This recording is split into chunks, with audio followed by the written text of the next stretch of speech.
राधे राधे भाई सभी को। स्वागत है आपका इंडियन मैपिंग की इस क्लास में। और आज अपन इस क्लास में डिस्कस करेंगे गोवा के बारे में ना। गोवा का नाम सुनते ही कुछ तो फीलिंग आपके मन में जगती होंगी है ना, तो उनको आप दबाए रखें और इस टॉपिक को आप ध्यान से समझें है ना। अपन गोवा की जो जोग्राफिकल कंडीशन है उनके बारे में बात करेंगे और उसकी कौन कौन से उसके प्रमुख शहर हैं, कहाँ पर बसे हुए हैं ना, उनके बारे में बात करेंगे। तो ध्यान से सुनते चलिएगा और इसका आप लुत्फ़ उठाइए है ना। देखो, जब अपन गोवा की बात करते हैं तो आप सबको पता है भाई, गोवा हमारे भारत का सबसे छोटा राज्य है ना। और प्रारंभ था, एक समय था जब यूरोपीय कंपनियां भारत में आई थीं, उनका अधिकार था, आधिपत्य था। बाद में जो पुर्तगाली थे ना, उन्होंने गोवा पर अधिकार किया था। पुर्तगाली एकमात्र ऐसी कंपनी थी जो भाई सबसे पहले आई थी और सबसे लास्ट में गए थे। कहाँ पे रहते थे? गोवा में रहते थे। यहाँ पर मज़े कर रहे थे भाई, थी ना, मज़े चल रहे थे उनके। 1961 में उनको यहाँ से भगाया हमने। कब? 1961 में। यानी कि गोवा को कब स्वतंत्र कराया गया? गोवा को कब? 1969 में यहाँ से स्वतंत्र कराया हमने गोवा को। अच्छा, एक ऑपरेशन चलाया गया था गोवा से पुर्तगालियों को यहाँ से निकाल फेंकने के लिए। एक ऑपरेशन चलाया, उस ऑपरेशन का नाम क्या है? ऑपरेशन का नाम है विजय ऑपरेशन। क्या नाम है? विजय ऑपरेशन है ना। विजय ऑपरेशन चलाया गया। उसके माध्यम से, उसके तहत जो गोवा में जो पुर्तगाली रह रहे थे उनको भगा दिया यहाँ से, ठीक है। और पूर्ण रूप से पहले तो क्या था स्टार्टिंग में कि जो गोवा है ना, उसको हमने यूनियन टेरिटरी बनाया भाई, केंद्र शासित प्रदेश बनाया पहले तो, क्योंकि स्टार्टिंग में स्वतंत्र हुआ था। अब जब क्या होता है ना, बच्चा जब स्टार्टिंग में जन्म लेता है तो क्या है, उसकी उंगली पकड़ के चलाना सिखाना पड़ता है ना, कि भाई ऐसे ऐसे सिस्टम चलेगा। तो स्टार्टिंग में एक केंद्र शासित प्रदेश था, बाद में इसको राज्य का दर्जा दिया गया और फिर ये भारत का सबसे छोटा राज्य बना। अब जो ऑपरेशन विजय, अब देखो ऑपरेशन विजय नाम सुनते ही आपके एक चीज़ और दिमाग में चलती होगी है ना, ये कारगिल युद्ध चलता होगा जो 1999 में हुआ था है ना। उस समय भी जो भारतीय सेना है उसने ऑपरेशन विजय चलाया था है ना। तो वो ऑपरेशन विजय, ये भी ऑपरेशन विजय, और ये ऑपरेशन विजय गोवा से पुर्तगालियों को यहाँ से भगाने के लिए चलाया गया था, ठीक है। इतनी सी चीज़ आपको याद रखनी है। अब अपन थोड़ा सा और इसका जो इतिहास है उसके बारे में जानते हैं। देखो, जो गोवा है, दरअसल गोवा में एक पहली जो अपनी प्रिंटिंग प्रेस थी। क्या? Printing press. बोला प्रिंटिंग प्रेस क्या होती है? प्रिंटिंग प्रेस यानी कि जो यहाँ पर अखबार छपते हैं ना, छापा खाना होता है, उसको क्या बोलते हैं? प्रिंटिंग प्रेस बोलते हैं। तो भारत में यदि सबसे पहले प्रिंटिंग प्रेस की स्थापना हुई तो कहाँ पर हुई थी? गोवा में हुई थी। कहाँ पर हुई थी? गोवा में हुई थी। कब हुई थी? 1556 में हुई थी। पुर्तगाली यहाँ रहते थे, तो पुर्तगाली ही व्यक्ति था ये, कौन सा? गुटेनबर्ग। क्या नाम था? गुटेनबर्ग। तो उस गुटेनबर्ग ने गोवा में प्रिंटिंग प्रेस की स्थापना की थी पहली बार है ना, यहाँ पर अखबार छपते थे, ठीक है। इतनी सी बात आई आपके समझ में। अच्छा, इसके अलावा और चीज़, यानी क्या है? यूसीसी। क्या है? UCC, uniform civil code. हालांकि मैं आपको जो इंडियन कॉन्स्टिट्यूशन चल रहा है अपना है ना, भारत का जो संविधान है उसके बारे में मैं आपको पढ़ा रहा हूँ, अपनी अलग से लेक्चर सीरीज चल रही है ना, उसमें भी आप डिटेल से पढ़ सकते हो। और मैं थोड़ा सा डिस्क्राइब कर देता हूँ देखो यूसीसी के बारे में। यूसीसी मतलब कि यूनिफॉर्म सिविल कोड। हमारा जो आर्टिकल 44 है उसमें यूसीसी के बारे में बात की गई है। क्या बात की गई है? कि भाई हमारे देश में जितने भी लोग हैं उन सबके लिए कानून समान होंगे। क्या अभी नहीं है क्या वर्तमान में? देखो, दो तरीके के हैं ना, जनरली दो तरीके के कानून होते हैं। कैसे? एक होते हैं दीवानी मामले है ना, और एक होते हैं फौजदारी मामले। अब ये क्या होता है? देखो, फौजदारी मामले हो गए जैसे कि आपने किसी से लड़ाई झगड़ा कर लिया, मारपीट हो गई, गुंडागर्दी हो गई है ना, भाई किसी का मर्डर कर दिया, किसी के बहन, तो वो सारी चीज़ें किस में चली जाती हैं? फौजदारी अदालतों में फौजदारी मामले होते हैं वो। और एक होते हैं दीवानी मामले। आपकी अपनी पत्नी से लड़ाई हो गई, तलाक हो गया, दहेज से संबंधित कोई भी है ना, शादी से संबंधित, तो ये जो सारे विवाद होते हैं ये कैसे होते हैं? दीवानी मामले होते हैं। अब फौजदारी मामले में तो सबके लिए समान कानून है, फिर चाहे वह हिंदू हो, सिख हो, ईसाई हो, कोई भी हो, कोई मैटर नहीं करता ये चीज़।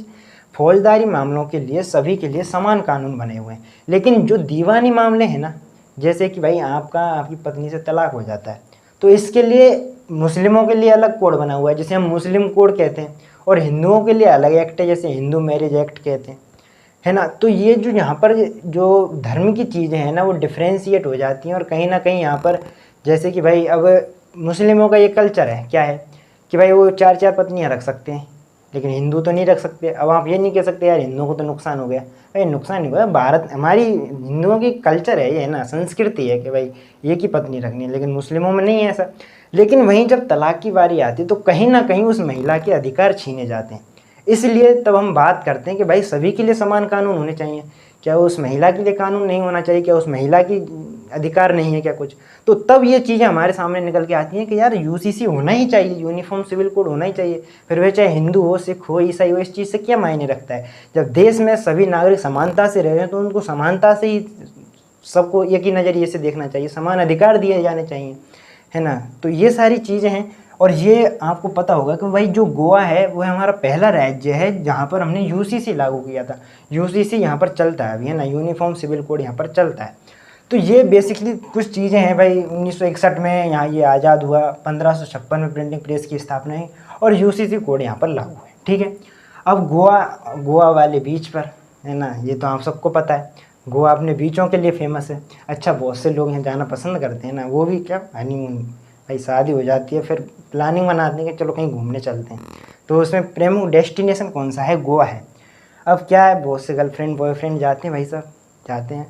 अब क्या है, जैसे मिडिल क्लास वाले लोग होते हैं ना, तो वो गए, अब जाते हैं भाई, पैसा उतना ही होता है उनके पास गिना चुना, खाने पीने में खर्च कर दिया, होटल के लिए बुक करने के लिए पैसे नहीं है, तो अब क्या करे आदमी?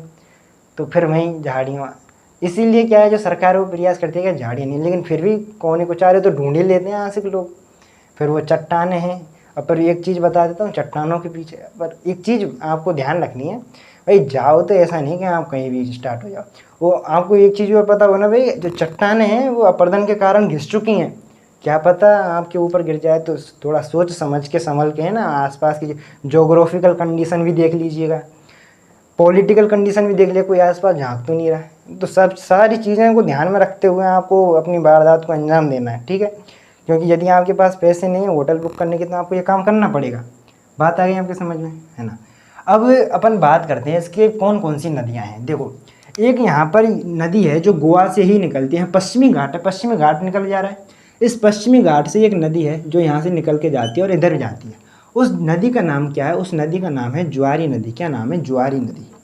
क्या नाम है? ज्वारी नदी, है ना। इसकी एक और फेमस नदी है, और वो कौन सी नदी है? वो नदी आपकी यहाँ से निकलती है, यहाँ से निकलती है और इधर जाती है। इसका क्या नाम है? इसका नाम है आपका मांडवी नदी। क्या नाम है? मांडवी नदी। क्या नाम है? मांडवी नदी। क्या नाम है? मांडवी नदी, है ना। अब देखो, दोनों की आपको बेसिक चीज़ें, दो प्रमुख नदियां हैं गोवा की, एक तो ज्वारी नदी हो गई, एक मांडवी नदी हो गई। अब देखो, ज्वारी नदी है ना, ये एक चीज़ के लिए फेमस है। किस चीज़ के लिए फेमस है? दरअसल ये एक ज्वारीय नदी है। कैसी है? ज्वारीय नदी है ना, ज्वारीय नदी है। अब ये ज्वारीय नदी क्या होते हैं? देखो, आपने टाइड पढ़ा होगा। टाइड क्या होता है भाई? ज्वार भाटा होता है। ज्वार भाटे क्या होते हैं भाई? जो सूरज है या फिर चंद्रमा है, जब, या फिर पृथ्वी है, जब ये सभी एक दूसरे के चक्कर लगाते हैं। सूरज है, सूरज के चारों तरफ पृथ्वी चक्कर लगाती है, पृथ्वी के चारों तरफ है भाई चंद्रमा चक्कर लगाता है, ये आप सबको पता है। अब होता क्या है कि जो पृथ्वी पर जो समुद्र का भाग है, जो पानी है, जो जलीय भाग है, वह कभी चंद्रमा के आकर्षण की वजह से, कभी सूर्य के आकर्षण की वजह से वो खिंचाव आता है ना, तो वो पानी भी खिंचता है। तो जब पानी खिंचेगा तो वो ऊपर उठेगा। तो कभी कभी ऐसी कंडीशन होती है कि वो पानी है ऊपर उठ जाता है, कभी वो नीचे उतर जाता है, कभी ऊपर उठ जाता है, कभी नीचे उतर जाता है। अब ऐसा एक जगह तो होगा नहीं, क्योंकि भाई पृथ्वी तो घूम रही है। तो ये जो सारी चीज़ें, जैसे ही पानी ऊपर उठता है तो उसको ज्वार बोलते हैं, फिर वो नीचे भाटा, ज्वार भाटा, ज्वार भाटा, इस तरीके से चीज़ें हैं। अब देखो, ये ज्वारी नदी है। अब ज्वार भाटे जब आते हैं ना, तो इसमें कभी तो पानी बहुत ज़्यादा हो जाता है, कभी पानी रहता ही नहीं है, कभी बहुत ज़्यादा हो जाता है। अब होगा क्या? अब भाई यहाँ पर नाव आएगी, अब पानी एकदम से लो होगा, एकदम से कम हो गया, तो नाव अंदर जा पाएगी? नहीं जा पाएगी। और यदि पानी ज़्यादा हो गया तो क्या नाव अंदर तक चढ़ पाएगी? नहीं चढ़ पाएगी। तो यही जो ज्वारी नदियाँ, ये कहीं ना कहीं कम काम करती हैं, है ना। और ये ज्वारी नदियाँ कभी कभी अच्छा भी काम कर लेती हैं। अब जैसे कि अंदर जहाज है और एकदम से मतलब क्या है कि जो ज्वार भाटा आ गया, तो ये पूरी जो जहाज है उसको एक साथ ही ले जाएगा, है ना। तो ये चीज़ आपके समझ में आनी चाहिए कि यानी कि एक ऐसी नदी है जिसमें कभी पानी बहुत ज़्यादा हो जाता है, कभी कम हो जाता है। और ये किसके कारण होता है? ज्वार भाटे के कारण होता है ना। किसके कारण? ज्वार भाटे के कारण होता है, ठीक है। अच्छा देखो, ज्वारी नदी यदि प्रमुख वैश्विक स्तर पर बात करें ना, विश्व लेवल पर, तो उसमें सबसे प्रमुख नदी आती है कौन सी? टेम्स नदी है, लंदन वाली, ब्रिटेन वाली, जिन्होंने कभी हम पर अधिकार किया था, है ना, उनकी प्रमुख नदी कौन सी? टेम्स नदी। टेम्स नदी दरअसल जो ज्वारी नदी है उसका ही एक तरीके से मतलब सबसे बेस्ट एग्जाम्पल माना जाता है इस दुनिया में, है ना। तो ये चीज़ आपको समझनी है, ठीक है। अब उसमें तो क्या होता है, कभी कभी मतलब इतना ज्वार भाटा आता है, मतलब ज्वार के कारण इतना पानी हो जाता है कि वो बाढ़ जैसी हालत हो जाती है। तो उसके लिए उन्होंने बैरिकेड लगाए हुए हैं ताकि पानी बाहर ना आ जाए। और कभी कभी ऐसी कंडीशन आ जाती है, नीचे पानी इतना चला जाता है कि नाव भी नहीं जा पाती उसमें। तो ये सारी चीज़ें हैं जो आपको याद रखनी है, ठीक है। अब यदि देखो, अब इसके प्रमुख प्रमुख शहरों, पहले तो आप एक चीज़ और इसमें नोट कर लीजिएगा। क्या नोट करना है आपको इसमें, कि भाई ये इसके चारों तरफ कौन कौन से, देख नीचे से आपको मिलेगा कर्नाटक, क्या मिलेगा, कर्नाटक, यानी कि ये नीचे से तो कर्नाटक तक घिरा हुआ है। ऊपर कहाँ, ये ऊपर ये महाराष्ट्र से घिरा हुआ है, ऊपर महाराष्ट्र से घिरा हुआ है। और इधर क्या है, इधर अरब सागर है, क्या है, अरब सागर है, क्या है, अरब सागर। यानी कि दो राज्यों से घिरा हुआ, एक तरफ वाटर बॉडी है, ठीक है, इतनी सी बात। तभी तो बीच है गोवा वाले बीच पर, है ना। अच्छा, अब देखो इसके प्रमुख प्रमुख शहरों की अपन बात कर लेते हैं ना, 2-3 बात, क्या बात करनी है। देखो एक तो यहाँ पर बंदरगाह है, कौन सा बंदरगाह है, और उस बंदरगाह नाम क्या है, मार्म गोवा बंदरगाह। क्या नाम है, मार्म गोवा बंदरगाह, मार्म गोवा बंदरगाह। अब ये जो बंदरगाह है, ये जो पोर्ट है, दरअसल लोह इस्पात उद्योग के निर्यात के लिए फेमस है। अब यहाँ से क्या है, बहुत ज़्यादा लोहे का निर्यात किया जाता है, लोहे इसका निर्यात किया जाता है। कहाँ पर किया जाता है, जापान को किया जाता है। कहाँ से किया जाता है, ये जो पारादीप बंदरगाह है, पारादीप नहीं, ये जो मार्म गोवा बंदरगाह है, यहाँ से सबसे ज़्यादा क्या है, लोहे इसका निर्यात किया जाता है, ठीक है। इतनी सी बात आई आपके समझ में। अच्छा देखो, इसमें एक जो मांडवी नदी है ना, इस मांडवी नदी के यहाँ किनारे पर इसकी नदी, इसकी राजधानी है। राजधानी क्या है, गोवा की, पणजी। क्या नाम है, पंडित जी नहीं, पणजी। क्या नाम है, पणजी। तो पणजी जो राजधानी है वो किस पर है, मांडवी नदी पर है। और किसकी राजधानी है, गोवा की राजधानी है, ये आप सबको पता है। अच्छा, इसके अलावा देखो यहाँ पर एक शहर है, किसका, गोवा का। क्या नाम है, वॉस्को डी गामा। क्या नाम है, वॉस्को डी गामा, वॉस्को डी गामा। अब आपके दिमाग की बत्ती जलनी चाहिए कि यार वॉस्को डी गामा वो कैसे, क्योंकि जब हम पढ़ते हैं भाई वॉस्को डी गामा का इतिहास, जब पुर्तगालियों का इतिहास पढ़ते हैं, यूरोपीय कंपनियों का इतिहास पढ़ते हैं, तो क्या जाना हमने, क्या जाना, जाना ये कि भाई सबसे पहले जो वॉस्को डी गामा आया था, कहाँ पर आया था भाई, कालीकट के बंदरगाह जाके पहुँचा था, कोच्चि में, केरल में जाके पहुँचा था। तो यहाँ पर देखो, असल में जब स्टार्टिंग में आया था मसाले व्यापार के उद्देश्य से आया था। और जो कालीकट का बंदरगाह, वो भी मैंने आपको पढ़ाया, किसके लिए फेमस है, मसाला व्यापार के लिए फेमस है ना। अब एक चीज़ आपको समझनी, क्या, कि भाई जो गोवा है, दमन द्वीप है, लक्षद्वीप है, या फिर हम बात करें भाई केरल, कालीकट और ये कोच्चि हुआ, ये जो शहर है ना, ये शुरू से ही पुर्तगालियों के अधीन रहे हैं। फिर चाहे भारत में ईस्ट इंडिया कंपनी का ही राज क्यों ना हुआ हो, फिर चाहे भारत में, पूरे भारत पर ईस्ट इंडिया कंपनी का ही अधिकार क्यों ना हुआ हो, लेकिन फिर भी इन क्षेत्रों पर किनका अधिकार रहा, इन पुर्तगालियों का अधिकार रहा। और जब वास्को डी गामा ने तो भाई भारत की खोज की थी, भारत के समुद्री रास्ते की खोज की थी, तो उसके नाम पर तो स्वाभाविक होना ही था, है ना। और जो कि अभी भी वर्तमान में है। यानी कि यहाँ पर एक शहर है, कौन सा, वास्को डी गामा। अब ये जो वास्को डी गामा शहर है, किस लिए फेमस है ना, ये भी आप समझिए। दरअसल यहाँ पर एक अनुसंधान है, रिसर्च सेंटर है। उस सेंटर का नाम है, क्या नाम है, मैं आपको लिखा देता हूँ। गाइज समझ में तो आ रहा है ना गाइज, कि नहीं आ रहा आपके। देखो वास्को डी गामा जो है ना, इनके एक सेंटर है यहाँ पर इस शहर में। क्या सेंटर, नाम क्या है उसका, centre of Antarctic and ocean centre, ocean research.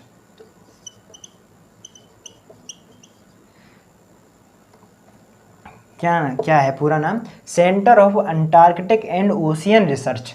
तो उसका सेंटर कहाँ पर है, उसका वास्को डी गामा में, है ना। तो देखो ये प्रमुख शहर हो गए भाई से, है ना। देखो छोटा सा तो है ना, इतूसा नुनूसा पुन्नूसा तो है अपना गोवा।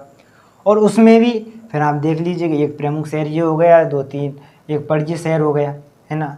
तो आई थिंक ये जो आपको एक मैंने आपको मार्म गोवा इसका वो बताया था आपको, मार्म गोवा इसका एक वो प्रमुख बंदरगाह है ना। तो आई थिंक ये जो पूरा कॉन्सेप्ट है आपके समझ में आया होगा। छोटी सी बातें थी अपनी, है ना। गोवा क्योंकि छोटा राज्य है तो छोटी बातें होंगी, बड़ा राज्य होगा बड़ी बात करेंगे अपन, ठीक है। तो आई थिंक ये आपको बातें समझ में आई होंगी। आज के लिए इतना ही, धन्यवाद।